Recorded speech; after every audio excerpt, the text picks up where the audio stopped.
The following program is the work of broadcast students from the British Columbia Institute of Technology. BCIT Magazine features news stories from around the Lower Mainland over the past week. Responsibility for the content of the show rests completely with the students and their BCIT instructors.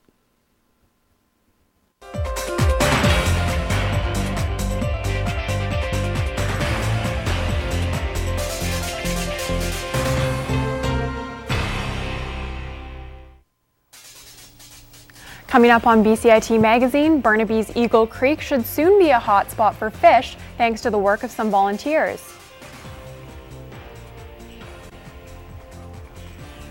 Citizens have joined forces to save the Bloedel Conservatory after a budget shortfall. And if you're in the market for a new bike, you might want to hurry up before the HST hits.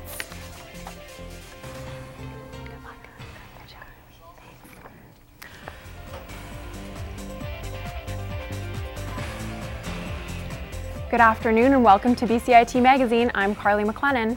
And I'm Alwena Shirley. Burnaby's Eagle Creek is a natural sanctuary, and as Tessa Humphries reports, the fish are making their way back to the creek they once called home. Croatian Fish and Game Club member Frank Balanek checks Eagle Creek once a week to see if he can spot any fish. The creek is a beautiful sanctuary, but that wasn't always the case.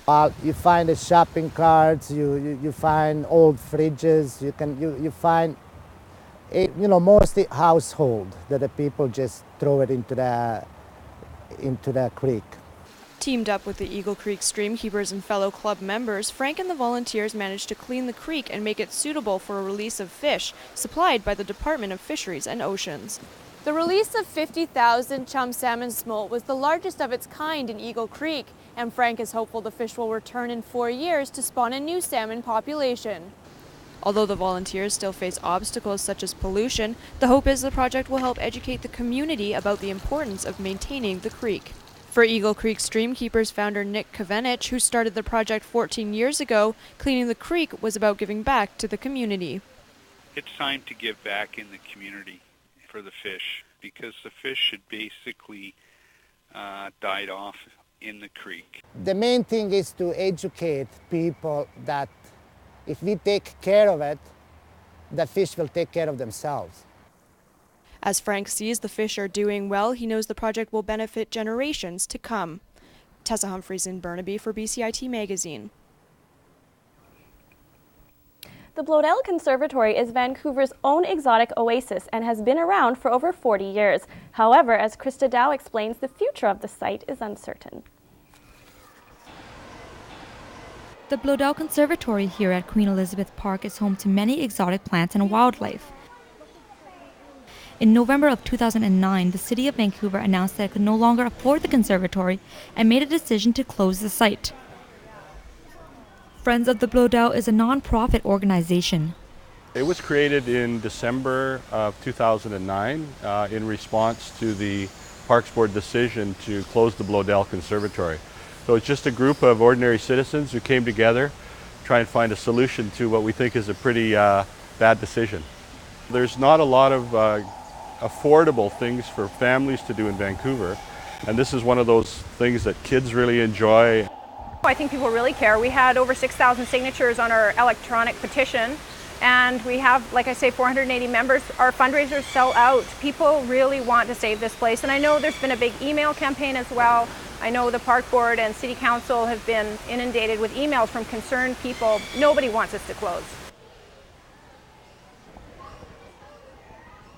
Visitors come to the Dome to support the campaign. I brought my class here today to help with the fundraising to help the place stay open. There's a lot of animals in here that will be extinct because there's only few of them in here. I'm kind of ditto on a couple of people have said about the Olympics and how much money was funded for that, and what a shame it would be to not think that the funding can't carry on for this place.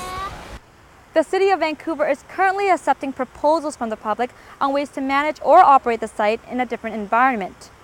Friends of the Bloedel Association, along with the Van Dusen Botanical Garden, are submitting their proposal Thursday and are optimistic that the Vancouver Park Board will vote in favor of the conservatory and keep it open. I'm Christa Dao in Vancouver for BCIT Magazine. Many of us have concerns of the big one hitting Metro Vancouver, and Richmond residents have often been told they are the most vulnerable. As Shahid Devji found out, a new cell phone application could help calm their nerves. When you first launch the application, you're brought to the welcome screen, and what it'll give you is real-time earthquake updates. Ryan Cole is a Richmond resident and one of a group of SFU MBA students who created the iPhone application QuakeAware. We all talk about earthquakes all the time. We're very aware of their threat, but we haven't done much about it. The app is designed to help city residents prepare for and react to an earthquake. The first section is just basic tips for really any disaster, but earthquakes in this case, preparing your family. The City of Richmond also believes that being proactive is the best form of preparation. As an individual or as a family, it's really, really important to be aware and to be cognizant of the fact that we do live in a region that is prone and likely to have some earthquake activity. Cole says he'll measure QuakeAware's success in one way. Our hopes, realistically, of all this effort, all this work, just saves one life, it's worth it. Now, whether an iPhone app would suffice as a safety aid in the situation of a major earthquake is still a question.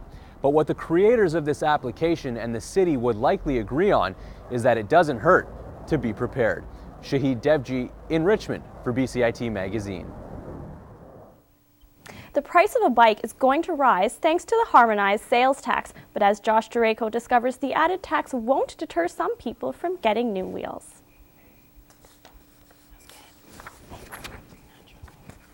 You might want to hurry up. With the HST taking effect on July 1st, the cost and maintenance of a bike is going up. The bike doctor in Vancouver has noticed a dramatic increase in sales over the last few months, and this has owner Paul Bogart smiling. I hope that sales will continue to be good even after the HST. I think a lot of people will come in ahead of time and buy their bike and get set up because they'll save 7%. Right now there's no PST on bikes, right? So they'll save a significant amount of money buying their bike. It's just, it's going to save them money in the long run. Probably what will happen is a lot of people will find that all of their expenses are going up by 7% that weren't previously affected. And so there's going to be likely a bit of a hangover while people kind of take stock of how much extra money they're spending. And so, yeah, we may be in for a time where there's some reduced buying going on as a result. And while the HST won't be a major factor for someone considering a new bike, it is something to think about. The price of your average bike will increase from $50 to $75. A small price to pay, some would say, for the benefits you'll get out of it. Josh Derejko in Vancouver for BCIT Magazine. Next on BCIT Magazine, we commemorate the National Day of Mourning by remembering those who lost their lives on the job. And we'll meet local finalists in the Big Rock Beer Commercial Contest. Stay with us.